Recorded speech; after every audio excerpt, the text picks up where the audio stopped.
for joining us today to talk about the new AI action plan just released by the White House yesterday. If you're tuning in and joining us today, it's probably either because you've been anxiously awaiting the release of this plan, or you hadn't heard about it until this week and are wondering what all the fuss is about. Either way, we've got you covered here today. I'm Jenny Marron, Director of Policy and Engagement at the Institute for AI Policy and Strategy. We're a nonpartisan think tank on AI policy with a focus on national security, competitiveness, and mitigating against emerging risks. And this plan, what I'll start by saying here today, is the plan is an ambitious strategy that declares the US is in a race to achieve global dominance in AI. It talks about an industrial revolution, an information revolution, and a renaissance all at once. These are big framings. This is big issues that we're tackling here. The plan lays out three core pillars: accelerating innovation, building American AI infrastructure, and leading in international diplomacy and security. Like I said, that's quite ambitious, and I'm going to posit these are necessary goals given the stakes of AI development. Winning this race requires more than just speed. It demands a foundational commitment to security, reliability, and effective governance. And I think we do see components of that throughout the plan. And that's why we've gathered this panel today. Our goal is to move beyond the headlines you may have seen, and let's get into some of the substance. For example, how does this plan really balance and grapple with removing onerous regulation on one hand with the need to bolster cybersecurity and close export control loopholes on the other? Does it set the right vision on energy? Are the right agencies involved? We're going to take a look at all of the things in this plan and what it's going to take to execute on these goals and what might be missing. And to help us do that, I am thrilled to be joined today by an outstanding group of experts with deep expertise across defense, energy policy, and national security law.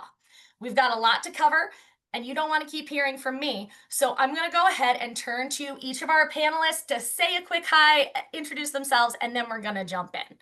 Josh, I'm going to go to you first. Thanks so much, Jenny. A privilege to get to be part of this conversation. I'm Josh Geltzer. I'm a partner here in WilmerHale's DC office, where I sit in the Defense, National Security, and Government Contracts group, working on a range of AI, technology, and national security issues. Before coming to the firm, I served in a range of roles in government, including most recently as legal advisor to the NSC. I've also taught law at Georgetown Law. Thanks so much, Josh. Tanya, over to you. Thanks, Jenny. My name is Tanya Das. I'm the Director of AI and Energy Technology Policy at the Bipartisan Policy Center. We are a nonprofit think tank based here in Washington, D.C., and I'm really looking at policy issues at the intersection of artificial intelligence and energy, both how to power AI as well as how to help enable adoption of AI in the energy sector. Prior to my time here, I served in government. I served the Biden administration as the Chief of Staff at the Office of Science and Department of Energy, spent some time in Congress as well in both the House and Senate, and worked on Congress's very first AI R&D bill back in 2020, which is hilariously out of date now. So really excited for the conversation today. Thanks, Tanya. Looking forward to hear how you think things have been updated and what needs to continue to evolve. And Mark, over to you. Hi, Jenny. Hi, folks. Thanks for letting me be here with y'all today. My name is Mark Beall. I'm a minion over at the AI Policy Network. Our organization is focused around helping the U.S. government and Congress and the executive branch prepare for potentially transformative AI. And before that, I was in the Defense Department for a number of years, where I worked on a range of issues from bio to Iran to AI as well. Fantastic. Well, thank you for joining us. Thanks to all of you. A note to our audience, we are going to try to take some questions, so please go ahead and use the Q&A feature to add questions as we go, and then we'll try to get to as many of them as we can. But with that, first, I have a question for all of you. I want your hot takes. There's three big pillars in this strategy or in this plan. What's one recommended policy action you find really promising? Something that raises questions or concerns for you, and a gap or an omission that you were surprised by. Let's go to Josh first. Happy to start. So Something I found promising was the role that the action plan sets out for an entity called the Center for AI Standards and Innovation to scrutinize frontier models for national security threats. There were some questions earlier in the administration about whether this entity, which had a prior name under the prior administration, whether it would persist at all, let alone what role it would play. There were some of the private sector who indicated how useful it had been and wanted to see it continue, and a role for them in particular looking at the most cutting edge models with what many of us think are the most cutting edge threats, the national security variety, seems like a good fit, a good role for it to play or continue to play. In terms of something that raises questions, especially the lawyer in me has focused on the piece of the action plan and accompanying executive order that takes aim at what they describe as woke AI, and in particular calls for anti-woke AI to be a requirement for federal procurement. What this will mean and some of the legal complexities, I think, are still to be determined as OMB issues actual guidance in the months to come. But there are some tricky legal issues that are raised by trying to use government procurement as a hook, really to reach beyond that program itself and instead take a government viewpoint on certain issues or otherwise alter expressive activity. And then finally, something that's not there. There's a lot, I think, a lot admirable in the action plan and the accompanying EOs about the use of U.S.-based resources, land, energy, to power, quote, literally and figuratively power AI infrastructure, such as the data centers that are necessary for it. But a lot of what the U.S. private sector is doing in terms of finding those resources, that's happening abroad. Indeed, it's happening abroad with the involvement of President Trump and his administration, including some big announcements on his Middle East trip earlier this year. And there wasn't as much to say about an overarching vision for that, security considerations related to those types of setups. And I think there's more work to be done on those, even if they didn't find their way into these documents. I'll pause there, Jenny. Great points. I think we're going to want to come back to. Tanya, what did you find surprising and promising? Yeah, so I was really focused on looking at the pieces related to energy infrastructure. Under what I found promising, I liked a lot of the things they were saying they wanted to do on permitting reform to help build out of data centers and broader energy infrastructure to support load growth. One thing I am kind of wondering and want to see more details on is what their plans are for the transmission side. And in particular, yesterday, we saw these stellar announcements on the AI action plan, 3 executive orders that were all talking about, solving a lot of these issues with regards to build out of energy infrastructure. But on the same day, we also saw the DOE Loan Program Office announce cancellation of a loan to a new transmission line that was going to be pretty important to helping address some of the broader goals of the administration. So I am curious to see how implementation goes on a lot of these pieces. I think directionally it seems to be aligned with what we want to see, but want to see how it actually goes on the ground. One gap that I really noticed was really in the Department of Energy's role when it comes to AI applications for science, energy, and national security. There was a lot of opportunity to say more about how DOE can contribute in this space. And I was really pleased in the president's budget request for FY26 to see a lot of that laid out. AI for nuclear energy, AI for geothermal, AI for cybersecurity, but that wasn't really reflected in this national AI plan. And so that seems to be a bit of an oversight to me. Tanya, I want to stick with that for 1 second. And you served in DOE before. If you could go and add it in to the action plan today, what role would you craft for DOE? Thanks for that question. I would really focus on 2 aspects. One is computing infrastructure.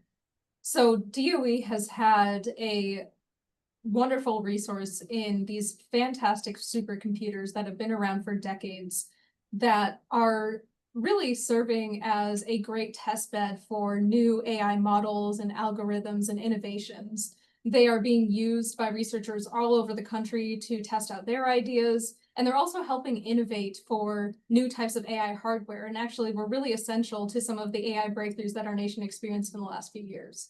So I'd really like to see that compute infrastructure be leveraged more properly to get us to the next level in terms of our AI leadership. And I'd also like to see more focus on the AI adoption piece. So as we've talked about, if we win the hardware race in AI, that's not enough. We also need to win the race in terms of how AI is actually integrated into our systems, both at the federal level, but also in terms of sectors across our economy, energy being a primary one that I'm focused on. So I would love to see a more prominent pillar that's really focused on how we can build out those energy applications, because the possibilities seem pretty endless to me at this moment. Thanks. Mark, over to you. What stuck out to you in this plan? What do you wish was there? Well, on the good news, I thought it was quite comprehensive, quite technically informed, and clearly whoever wrote it over there knows deeply what the issues are. And going back in the day, I remember I still have this heartburn about Google and Project Maven. And I just remember thinking to myself, man, if we don't figure out a way to get this knowledge into government, we're going to be in hot water. And I'm really pleasantly surprised to read a very serious attempt to articulate the various challenges. And, it's irritating to see some of the partisanship, but that's just kind of par for the course these days. But when you cut through it, you see a lot of the right components that we need to see in order to unleash American innovation and deal with AI's both opportunities and threats. Um, I was especially surprised to see emphasis around investments and alignment. They don't call it alignment; they call it interpretability and control and evaluations. Really important. And then I also was really encouraged to see the Department of Labor tasked with tracking AI produced job loss. These are like very prudent. They're not regulatory per se, but they're going to give signals. They're going to give warning that there's stuff going on that needs to require a policy conversation. And I think that's really incredible. On the negative side, there's two things I'm kind of going to a little bit, we need to focus on a little bit. So the first is the role of the states versus the role of the federal government. The language in the EO, or excuse me, in the action plan has this sort of nebulous term of states that have, quote, what is it, unduly burdensome regulation. So, minus 10 points for whoever wrote this for not specifying what that actually means. And I assume that it's probably going to mean things around, what they call woke AI or algorithmic discrimination and so forth. But there's still, I think, a very important role for states to play in consumer protection, child safety, and so forth. And I think that, and the president said in his speech yesterday, there will be federal regulation, not just a blank check. So I think that how that ends up kind of panning out in the next 6 months and what the negotiation looks like on what those federal guardrails will be are going to be really kind of critical to look for. And then I guess the last thing is on children and the workforce. On encouraging our children to use these tools, I think it's a good thing. I certainly do with mine, with severe strict oversight. But we do see these chatbots encouraging mentally ill children to like kill themselves. Just to say it, the quiet part out loud. And so we have to be really careful with children and with families and ensuring that they're the right protections in place. And there's where I think some of the most urgent near-term discussions around guardrails need to happen. But overall, very pleasantly surprised. It's an excellent document. I would be, I think this is going to be perhaps one of the most important documents this administration produces, and I'm proud to say it's a good one. That's great. Great to hear that perspective. And, thank you for flagging the issue on federalism. Josh, I'd love to hear your perspectives on federalism and how that plays out in the document and tensions that you might see there. It's a good one to home in on, and I'll sort of set the table by summarizing the provision and then give a couple thoughts on it. So in that first pillar you mentioned earlier, Jenny, the accelerate AI innovation pillar, there's a piece that calls on OMB, the Office of Management and Budget, to ensure that they consider a state's AI regulatory climate when making funding decisions and limit funding if the state's AI regulatory regimes may hinder the effectiveness of that funding or award. So a couple issues to spot there. One Mark already hit, which is regulatory climate is a bit of a nebulous phrase. Even the notion of a regulatory regime hindering how a government award, government grant performs could be hard to discern, certainly could leave room for debate. And then I think maybe is a second point is how to think about what this means and what it will mean in practice, because read sort of small, read narrowly, read for less rather than more, it suggests that those who allocate federal funding should make sure the federal funding isn't undermined, doesn't fail to perform because of where it's being allocated. And if you describe it that way, it's probably in the ballpark of kind of general effectiveness considerations for grant funding. Whereas if you read it big, if you read it for all it's worth, if you read it broadly, it could raise some real legal issues, I think, in addition to policy concerns, because states do have, absent federal law preemption, the authority to regulate a lot of things, including much to do with AI. Indeed, states have done so in various ways, with Texas passing some pretty comprehensive legislation recently. It doesn't take effect yet, but it was just signed into law by the governor there.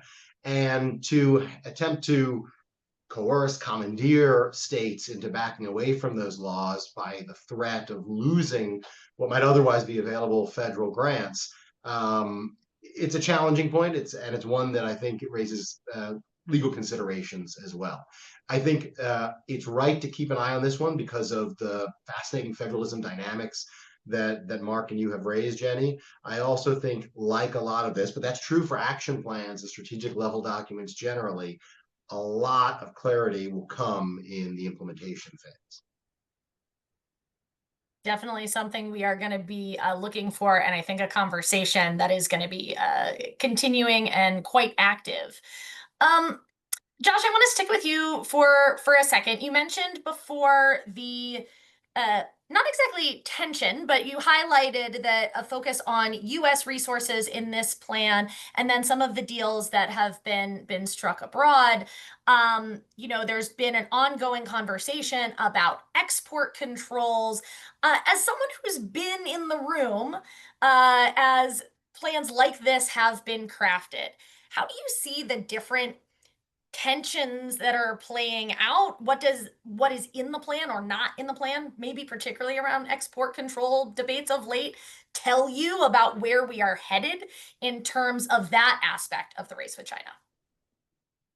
My take would be that there is not in this document or in the document plus the three EOs definitive resolution of a real tension. Seems like a real debate that has occurred within the administration, though it's also occurred on the Hill and elsewhere, between roughly those who want to kind of unleash the US AI private sector on the world, in part because of the economic opportunities, in part because of a national security argument to kind of crowd out others, especially Chinese rivals, versus those who are worried that that spread inevitably makes accessible to rivals, including China, the cutting edge US technology.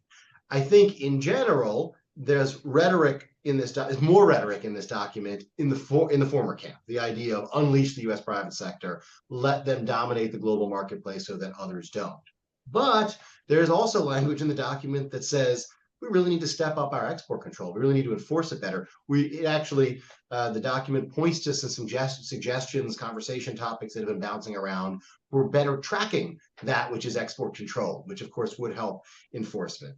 So at the level of strategy, one can take away from this document unleashing the US private sector and protecting the fruits of the US private sector. And I think the rub will be in particular decisions, and we've seen some in recent days, about where to calibrate our export controls and whether to grant licenses for certain cutting edge semiconductors, for example. And I would describe this document as keeping alive that debate, even if there's maybe more ink spilled in the former camp. Great, thanks. Want to remind our audience to go ahead and be popping some questions in the Q&A. What's grabbing your attention? What do you think was missing? What do you want to ask our panelists about? Tanya, I want to go to another major theme, not only of the action plan, but of the president's speech yesterday, one of the EOs about AI infrastructure and a huge focus on energy. And the president said, the US is going to match or exceed China's electricity output. You talked about adoption before. It seems to me that one component of adoption, we can't adopt it if we can't both develop it and deploy it because of lack of energy. From where you sit, how promising are the provisions in both the plan and the EO to get us to those goals? Is it enough? What else needs to be done here? Yeah, it's a great question. And it is a surprise to no one, but I will say this out loud, that right now, the biggest barrier to building more data centers in the US is access to energy. That is full stop what data center developers are grappling with right now. And there are a lot of different reasons for that. The US is experiencing load growth for the first time in about 20 years. And this load growth is happening for multiple reasons. Data centers are a component, but we're also seeing increasing needs for heating and cooling, increasing investments in manufacturing from semiconductors and energy, and increasing electrification broadly from buildings and transportation. And so there is a real strain on our electricity system right now. And we are in massive need of more energy infrastructure just across the board to meet all of these needs, because at the end of the day, all of this comes down to economic growth, which I think is something that we all want to see more of in our nation. Now, the actions that the administration took yesterday were really focused on addressing some of those regulatory challenges at the federal level to make it easier to build energy infrastructure in the US. And I think in terms of what can be accomplished through executive action, these were exactly the right places to focus. However, that is not going to solve all of our problems when it comes to this energy infrastructure build out, because much of these issues are also extremely important at the state and local level. So data centers, we know, tend to concentrate in particular regions of the country. So while nationally we might be seeing that data centers are maybe at most 25% of new sources of electricity load growth, in an individual region of the country, that percentage may be much higher. And because of that, we're grappling with questions around electricity affordability, reliability of the grid when you see massive new loads like data centers come online, which are built in a matter of just 2 to 3 years compared to, let's say, 6 to 10 years for a new semiconductor manufacturing facility. And so I think the actions that were taken yesterday are really promising for what we can do at the federal level, but I'm also really paying close attention to what needs to be done at the state level that can complement those actions to get us to where we need to be. As someone who's sitting here in Virginia, where data centers have been a hot topic, I appreciate you raising that. One question that we've received in the chat noted that there's a lack of focus on sustainable energy in the plan. I think, if you're watching the politics, that's probably not a surprise. But at the same time, there's also been a focus on all of the above, an all of the above energy strategy for exactly the reasons that you were just outlining, Tanya. So I wonder if you have any comments or thoughts on what this plan means, how it can also spur, how sustainable energy fits in with these broader goals as well. Is it just too slow for what we need? For this one, I think the devil's really in the details. I think we have to see what the administration does, because it could really go in a number of directions. One data point that I've seen that has been, I think, hopeful for those who are focused on sustainable energy is that when it comes to the major AI companies, hyperscalers, who are building the biggest data centers in the US right now, the companies like Google and Microsoft and Meta, those companies also have climate commitments that that they are continuing to make progress towards, despite what's happening politically outside of that environment. So we've seen examples of them supporting geothermal energy, investments in carbon removal, investments in nuclear energy. And so I think all of that is really promising that, even if the federal level, sustainable energy is not so much of a focus at this moment, I think we'll continue to see action taken in the private sector by some of the most important actors that will help sustain that momentum. Great, thanks. Mark, I want to bring you back into the conversation here. You recently testified before the House Select Committee on CCP about the AI race with China, and you spoke about superintelligence particularly, and you mentioned 3 important pillars of promote, protect, and prepare. This plan speaks a lot about promote and protect. How well does it do on prepare? You noted that there's a couple of positive elements within it. What more would you like to see? I think it's awfully tough for Congress or for the White House to regulate future theoretical. And the thing that you can do most at this stage is build the capacity internally of the government and build the data streams and analytical capabilities to create that those signals, that indicators and warnings matrix, that powerful things or dangerous things may be around the corner. And I was concerned candidly that this administration was not going to take the specter of superintelligence seriously. Although it doesn't appear in the action plan. I think that's probably appropriate. And there's also other signals, like they're talking about SL5, security for data centers. So they're certainly aware of the issues. They're talking about AI control.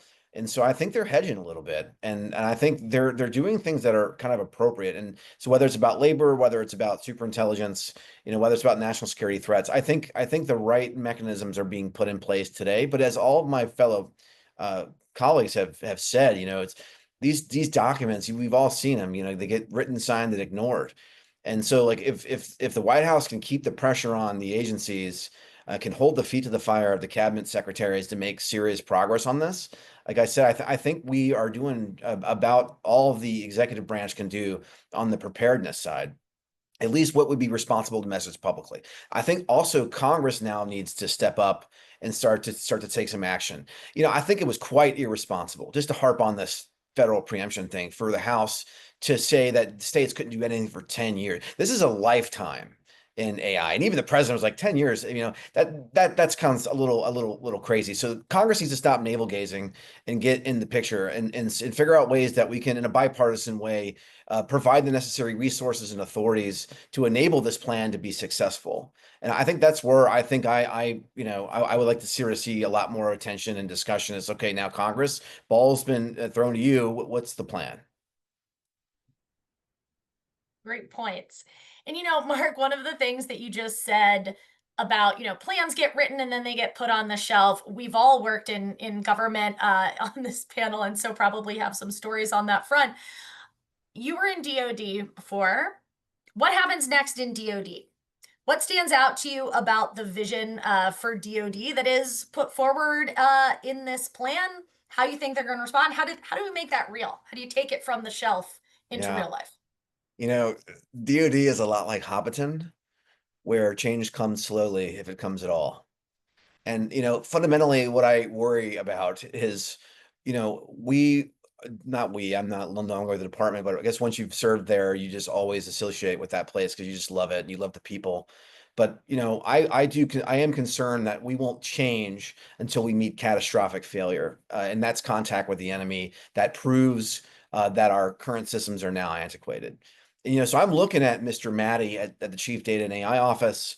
I'm looking at the Deputy Secretary and the Vice Chief, the Vice Chairman and the Chairman to really sort of signal their leadership here and hold the bureaucracy's feet to the fire and really accelerate the progress. Because this has been one of the few good news bipartisan stories over the last, I would say, 10 plus years. Going back to President Obama and the third offset strategy under Secretary Work, into Trump 1 with the Jake joining the AI Center, which I had the privilege of helping stand up, to President Biden and now President Trump again. There seems to be this sort of bipartisan drumbeat that we really need the the national security enterprise to get in gear when it comes to AI. And that's the two things that I really like the most in terms of this issue on the action plan was, one, tasking the intelligence community to monitor the adoption rates in adversary nations, and using that as a kind of another signal that sort of can tell us whether or not we candidly suck at what we're doing. And that's in really important feedback.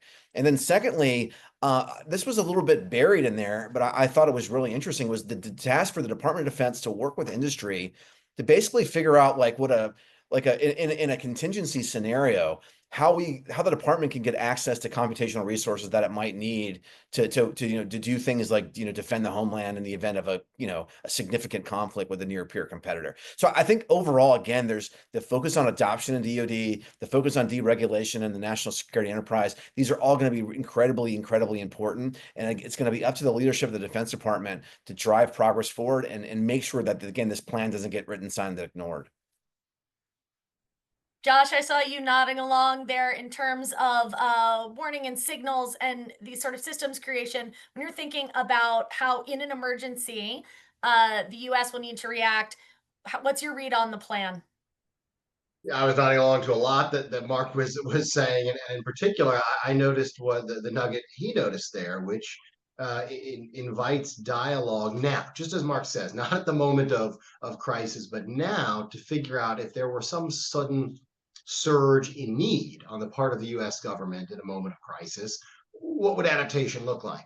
That one could imagine as an alternative to reaching that moment, and then either having a rushed, maybe even antagonistic conversation, or turning to some very extreme authorities, Defense Production Act, whatever they might be, that the government generally shies away from invoking for good reason, and that the private sector does not like to see invoked, also for good reason. And that strikes me as prudent planning. It also then fits into a broader theme, I think, that kind of suffuses the action plan of getting government and the private sector to engage more in more ways in secure settings, as someone mentioned earlier, on AI related issues, and especially AI related issues with a national security or public safety dimension. And it's always good when government and the private sector are talking, but especially when technology is evolving as quickly as this is, when our global adversaries and competitors and rivals are seeking to exploit it in real time, as in essence we are too, and when the private sector is the one powering the evolution. AI models, frontier models, they were not generated by the U.S. government; they were generated by the private sector, and then, thanks to previous documents and documents like this one, the government's own procurement and use of them tries to catch up, in essence. So I think, given all those characteristics, it makes it particularly important to push forward speedily with the sort of public-private engagement, ideally outcomes that are public-private partnership, in ways that are really throughout this action plan. Great. We may have temporarily lost Mark, but we will press on. He's back. I have one thing we haven't touched on much so far is open source. The plan weighs in on that a bit. This is a question for the panel. We've gotten a couple of questions online about open source, how it shows up in the plan. Did the administration land in the right place on it? Does it create a clash of interests in the private sector? So would love any of your thoughts on open source and how it's positioned in the plan. Anyone want to tackle this one? Let me take a first swing, and it's I'm eager for others' thoughts as well. The way I read the framing of it in the plan, which was interesting and not necessarily a feature I anticipated, was to see open source, open weight AI as akin to that global market that also shows up in the plan in an expected way. In other words, it's presented as, just as we want the U.S. private sector to sweep through and dominate and then maintain dominance of the global AI market, for lack of a better phrasing, we also want open source to be driven by US inputs rather than others' inputs, because inputs carry values and inputs set business standards.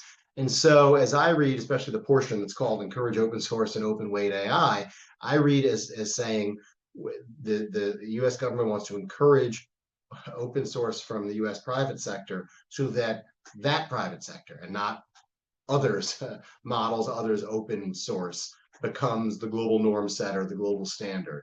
And I think it's an interesting argument that it makes there. It's sort of the analog to the broader argument about the private sector's reach. Mark, did you want to come in on that one as well? Yeah, it seems like the only open source we're not going to allow is woke open source. It's going to be interesting to see that dilemma. But on a serious note, look, I think everyone understands that the open source software community has been absolutely essential for American competitiveness, for economic productivity, and for scientific exchange. And I think we also have to sort of acknowledge the reality that it certainly does work at cross purposes with things like chip controls. So if you need a whole bunch of chips to create the open weights or to create the weights, and you have the weights you can just sort of download and then use the chips that you do have to build on top of that, well, then your sort of policy is at cross purposes. And it sounds like this administration has concluded that it's worth at least at this time, it's worth the risk of kind of continuing with this open source. I do think that any administration, Republican or Democrat, for innovation or more skeptical, will have to confront the reality that there could be a time in which open source models become so powerful and so capable that it will simply be irresponsible to allow them to be published. And so I don't know what the legal authority is on that. I think there could be a First Amendment issue with that. I won't pretend to be a competent lawyer like Josh, but I will say that, from a national security perspective, we're going to have that this could, if progress continues the way that it does, and if companies continue to put the open source weights out there and on the internet, then I think this could become an increasingly urgent issue. And I guess the last thing I'll mention on this is, like, there could be a natural break on companies' willingness to do this. This might be the best outcome because I think I read, or a colleague told me that OpenAI was spending 3 or 5 billion training GPT-6 right now. If Llama 5 is costing billions of dollars at data centers the size of Manhattan, and that's those weights obviously are the kind of like the core IP you get through this massive investment. The industry itself could run into a bottleneck around its willingness to open source some of these models. So I think this is an outstanding question, and my read of the action plan is it doesn't really solve the issue as much as it kind of it takes a stride towards making a position, but unclear how things will unfold over the next couple of years. Yeah, great points.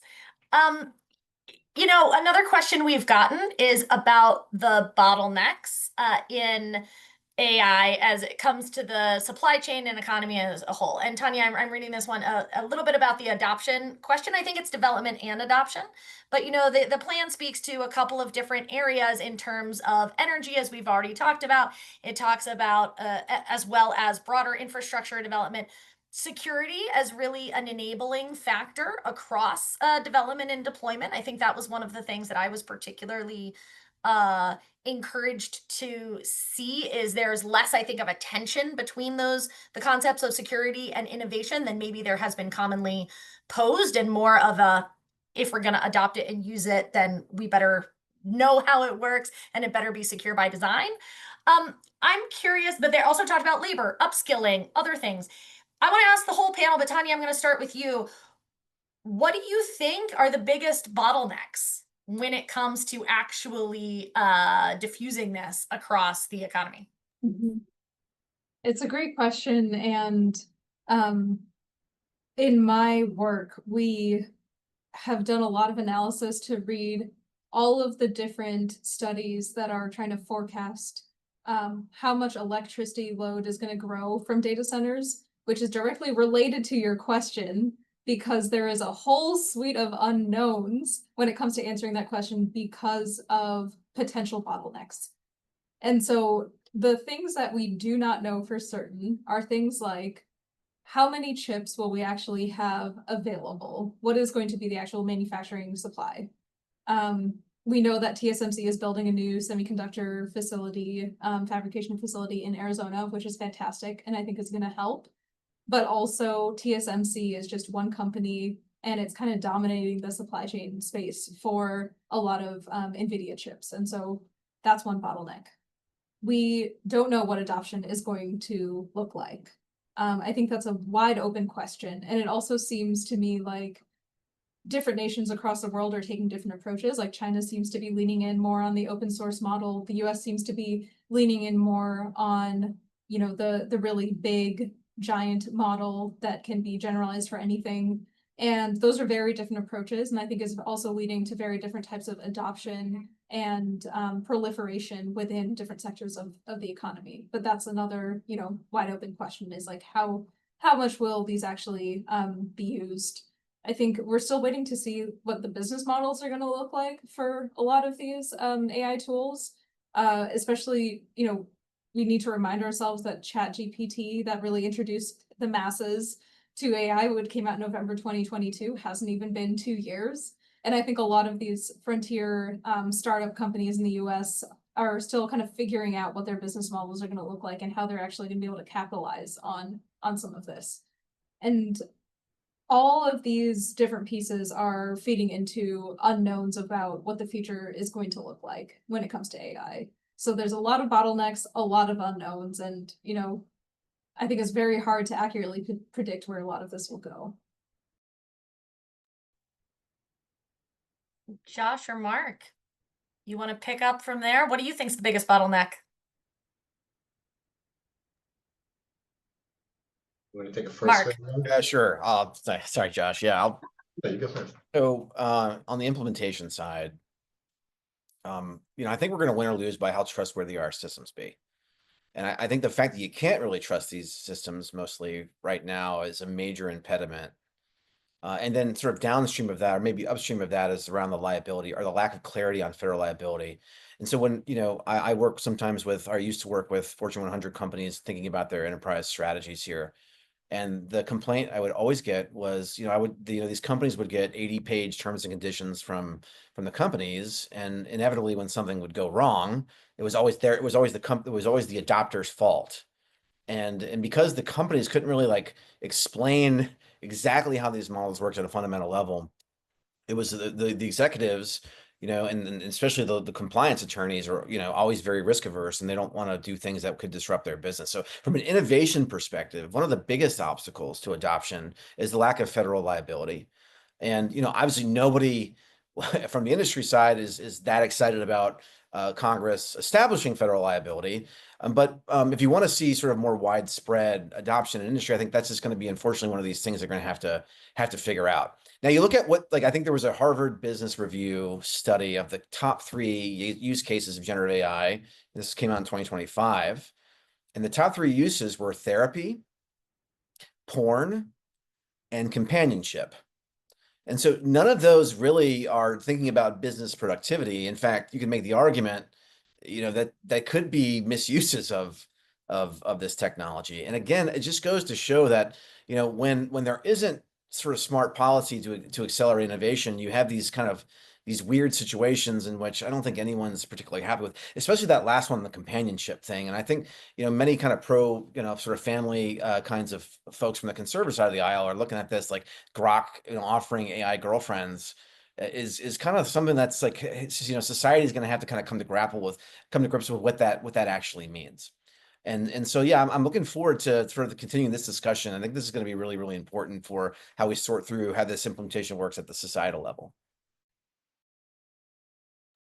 Maybe I'll take a swing at kind of bottlenecks earlier in the cycle, going back more to where Tanya was, and emphasizing not just the action plan, but one of the EOs that accompanied it, the one called Accelerating Federal Permitting of Data Center Infrastructure.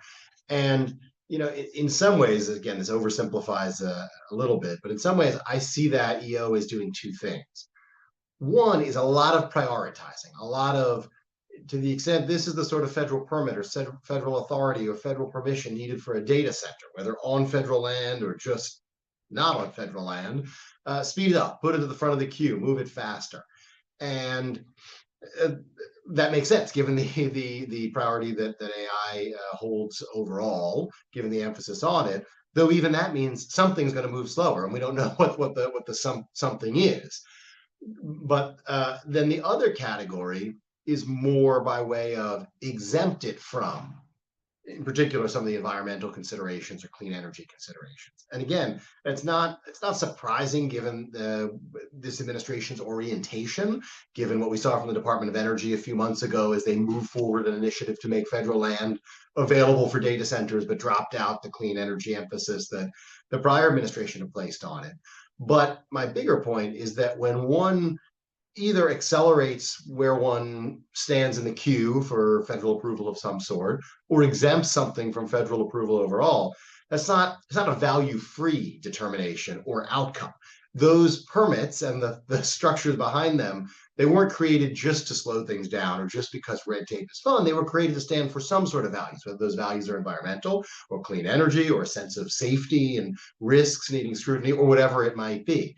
And it is a reasonable thing. Indeed, it is the sort of thing that big picture strategies should do to recalibrate how we prioritize among values or what balance we strike among them.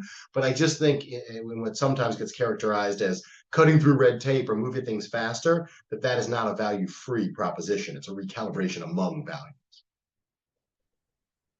I think that's a really great point that picks up a couple of things that we've seen in questions in the queue, which is asking some questions around, is this plan, is it oversimplifying to say this plan is a win for accelerationists? And that it's a win for industry, but actually isn't that focused on people? I think we've talked a lot here about that there's a lot of nuance in the plan. There's a lot of not competing things, but a lot of issues that are accounted for, but is the narrative that really focuses on acceleration. And if you read the coverage about this plan, that's mostly what is being focused on, right? Is there enough in the plan not to slow it down, but to make sure that that broad conversation on values is accounted for? Would welcome any thoughts on that. That's shown up a couple times in the chat. I'll maybe take a stab at it.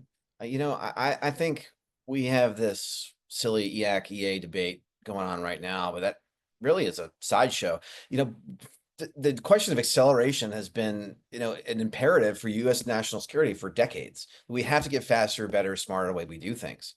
And so I think this temptation is to apply this kind of current billionaire family feud dynamic onto the current discussions around AI, and I don't think that's right. In fact, I argue, and I'll continue to argue, that the ultimate probably path forward here is the synthesis between the EAC view and the EA view. And it's funny, this plan might have just struck the right balance. Anthropic, sort of traditionally associated with some of the folks on the EA side, like kind of tweeted yesterday saying this is a win. We think this is great. And then some of the EAC people were talking about this is the most accelerationist speech ever in history, and how both those things appear to be true at the same time. So again, I think kudos to our friends at the White House who did this, because I did think they struck the right balance here, and the fact that the EAC community and Anthropic are on the same page saying this is a good plan might offer an interesting insight to that question there, Jenny. I think what I make it's sort of a parallel or corollary to what Mark is saying and it gets back to the implementation point that we all, I think, have rightly continued to point to. I guess I see more easily the resources, authorities, and abilities of the federal government to do some of what's in the action plan when it comes to infrastructure and fostering private development. I see that more than I see how they're going to actually do some of the things also laudably mentioned about retraining the workforce, whether that's the federal workforce or whether that's the private sector workforce, or preparing for the dislocating effects that the spread of this technology will have on workplaces, again, federal and non-federal.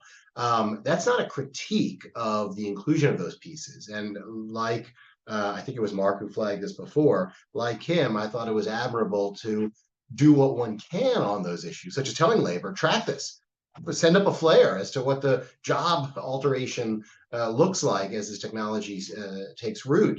But in some ways, I see how some of this can be accomplished more easily than others. And I think the sheer quantity of resources behind some of it, at least right now, but likely into the future, will weigh a lot more heavily in some areas than in others. Yeah, Tanya. So I think it will be useful for those of us who work in this space to kind of move beyond these two different camps. Because I think there's a lot more overlap there than we think there is at first glance. I mean, there are some things that folks are universally concerned about. I think no matter your political affiliation, you're concerned about the impacts of new technologies on kids and what it means for their growth and their development and their education and their ability to thrive in the world. And I think I'm hopeful that as we, see implementation of this plan and kind of move into the future, that we can identify what more of those issues are that folks agree on. And I think a lot of the framework that was laid out in the EOs and the AI action plan provide a foundation upon we can build towards that, so that we can work together to solve the problems we agree on, that are near-term concerns, and kind of build a good foundation for us moving forward. We've all talked a bit here about implementation, and Tanya, I think your point is really well taken. And actually, it's a point that each of you have made in different ways of let's get beyond these dichotomies and actually wrestle with the integrated nature of these problems as they are. And I think that this plan does a good job of. We've all touched on implementation a bit. You've all worked in the federal government. You know how hard the implementation is. So I'm going to come to each of you to ask about the how. And I'm curious, from your perspective, what is the most critical mechanism? Is it budgetary hooks? Is it NSC-led processes? Is it a new legal authority that is either needed or needs to be lifted up? Is it something else that you're really hoping to see to help make sure these goals don't falter? So Tanya, I'm going to come to you first. I think all of us can agree that this administration has worked at lightning speed in its first 6 months. And when it comes to implementation of what's in the executive order, one of the provisions was focused on building more data centers on federal lands. And in fact, just today, the Department of Energy came out with an announcement that they had selected 4 DOE sites on which they were going to invite proposals to build data centers. That's a day after, right? That's a day after the executive order was dropped. Less than 12 hours after that announcement was made. And so I think they're moving very, very, very quickly. And, at the Department of Energy, where I'm most familiar, that agency has seen a lot of staffing cuts, and I'm still waiting to see how that plays out in terms of the agency's ability to follow through on its mission. I think that is going to be key to being able to implement a lot of these pieces, but I think all of us can universally agree, regardless of your politics, that like this administration is pretty action oriented. So I think we'll see what happens. It is lively for sure and action oriented. I do expect there to be more to come. Mark, over to you. You guys remember that old movie from the 80s, Ghostbusters, where I think it was Ray Stantz looks over to Pete Venkman's like, you never worked in the private sector. They expect results. I think you have a little bit of that attitude right now, and there's definitely a fire lit. And to Tanya's point, that day after announcing 4 sites like that is like warp speed compared to most any other government. I mean, including in DoD where I had the privilege of working. But in terms of like actual concrete mechanisms, the thing that you're gonna have to do is you're gonna have to hold the mid-level management accountable through performance objectives. If you really want something done, if you really want AI literacy in DoD, you shouldn't ever promote another general officer until they demonstrated some level of AI literacy. And so this whole performance management thing is I think one of the most important mechanisms that you can have for kind of long-term sustainable accountability.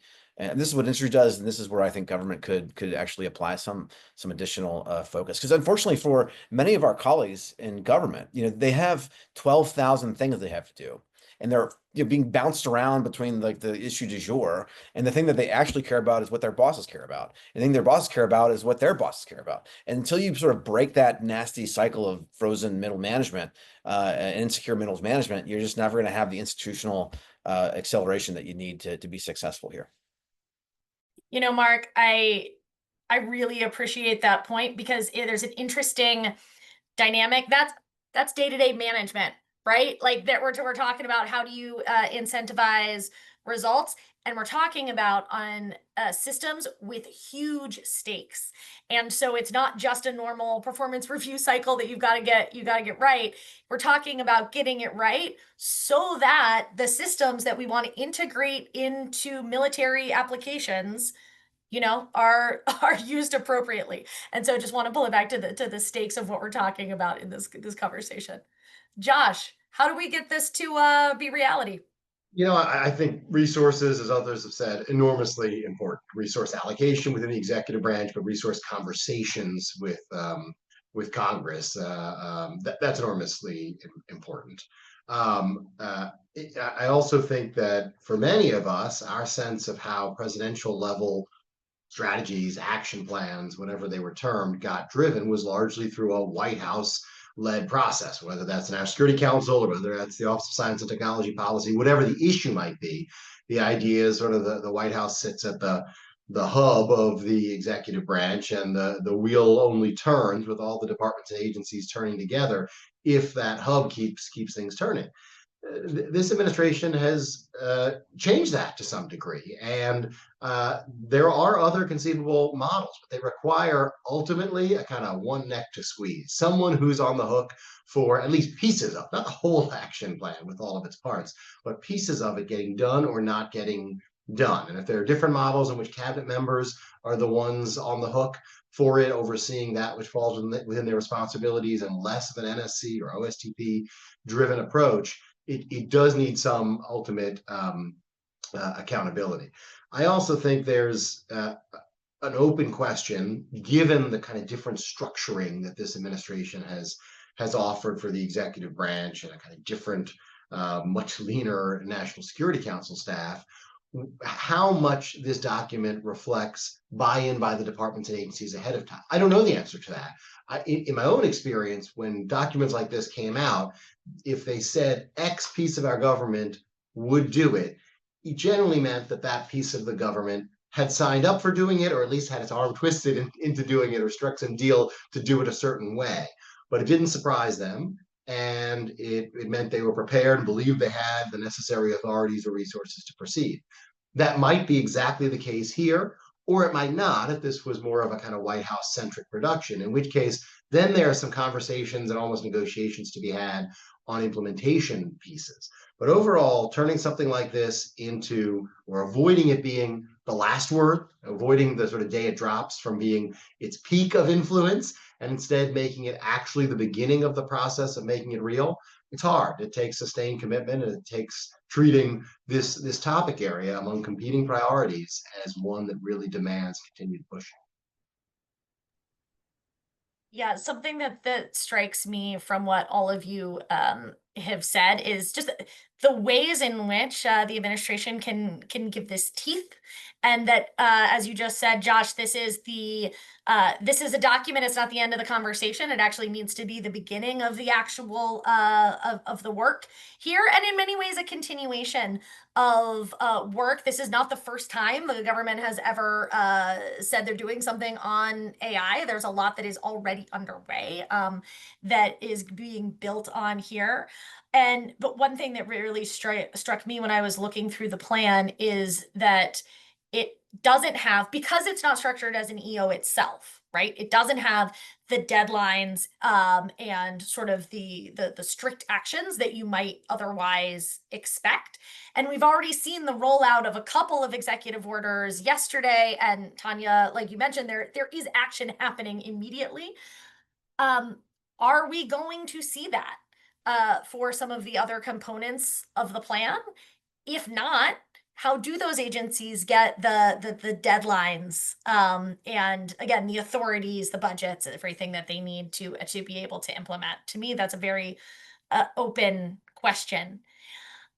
We are coming right up on the end of our hour together, so I'm going to close us out with a lightning round.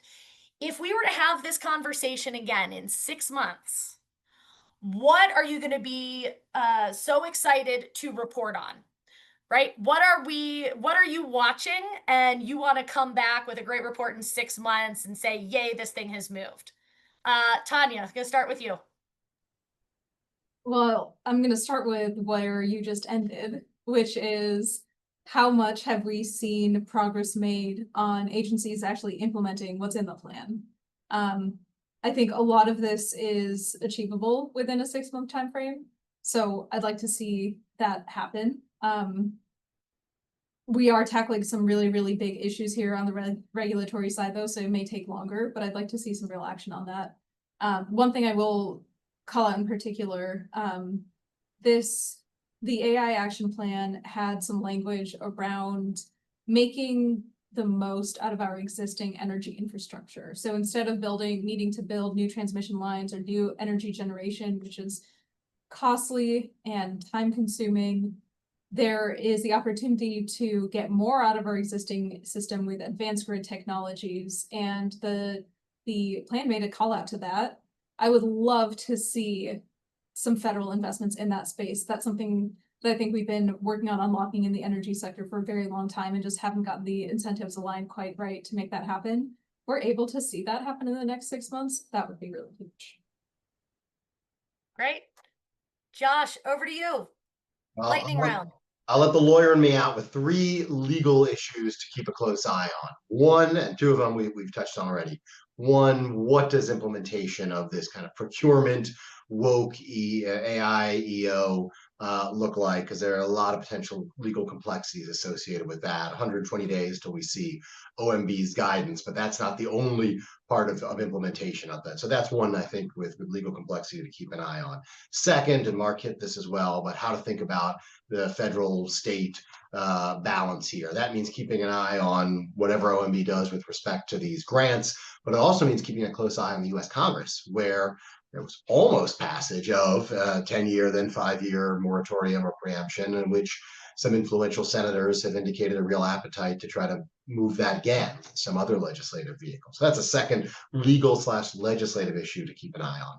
And then one more that didn't make it into the action plan, it didn't make it into the 3 EOs, but it did make it briefly into President Trump's remarks yesterday, is the question of intellectual property, and in particular, whether AI model developers training of those models using copyrighted materials does or doesn't get fair use protection. We've seen 3 very interesting district court decisions on that in the past month or so. 2 did find fair use to have fair use protection to apply. 1 didn't. That's oversimplifying a bit, but those cases will continue to percolate, at least in the courts, and it's really a major legal issue for the future of U.S. private sector AI model development. Great. And Mark, last word to you. Thank you. Yeah, thanks for doing this, guys. Really great discussion. I am a national security professional by training, and the thing I worry the most about is a catastrophic threat from a superintelligence. And as encouraged as I am to see that there have been some preparedness measures put in place now, the thing I'm going to be watching them closely on is how willing and able they are to identify and then have the imagination to react in the moment when it calls for that, if it calls for that. And I think, this is along the same lines as implementation, changing the course quickly and adjusting there is going to be decisive if a threat does emerge. And I think that's something I'm going to be helping to hopefully continue to work on and continue to talk about as we kind of move forward here. Well, fantastic. I'm going to call you all in 6 months and check up on those action items. Thank you to all of you. Thank you to our audience for joining us today. So sorry we couldn't get to everybody's questions, but please sign up for our newsletter. It's just been dropped in the chat to stay in touch with our team. We will be posting this video on our website, so you can come back to it. Hold us accountable for the things that we are looking out for. Thanks again to our panelists, and hope everyone has a great evening.